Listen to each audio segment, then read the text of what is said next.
నమస్తే అండి. ఏ నక్షత్రం వాళ్ళకి అనుకూలం, ఏ నక్షత్రం వాళ్ళకి అనుకూలం కాదు అనే దాంట్లో మనం 24వ తారీఖు 25వ తారీఖు సారీ అండి. 25వ తారీఖు ఉత్తరా నక్షత్రం.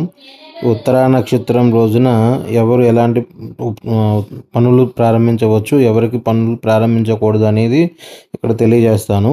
ఉత్తరా నక్షత్రం రోజున శుభ నక్షత్రాలు వాళ్ళకి అంటే ఎవరు రోహిణి, హస్త, శ్రవణం, మృగశిర, చిత్త, ధనిష్ట, పునర్వసు, విశాఖ, పూర్వ, భాద్ర ఈ నక్షత్రం వాళ్ళందరూ కూడా మీరు ముఖ్యమైన పనులు ఏవైనా సరే ప్రారంభించుకోవచ్చు.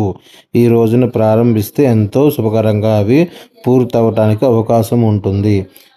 పనులు ఏ పని కొత్త పనులు ప్రారంభించడానికి వీలు కానటువంటివి ఇక్కడ ఇచ్చినటువంటి అశుభ నక్షత్రాలు అశ్విని, మఖ, మూల, ఆరుద్ర, స్వాతి, శతభిషం, పుష్యమి, అనురాధ, ఉత్తరాభాద్ర వీళ్ళు ఏవైనా ముఖ్యమైన పనులు కనుక ఉంటే మీరు వాయిదా వేసుకోవడం చెప్పదగినటువంటి సూచన. మీకు ఈ వీడియో కనుక నచ్చితే లైక్ చేయండి, సబ్స్క్రైబ్ చేయండి, షేర్ చేయండి. ధన్యవాదాలు.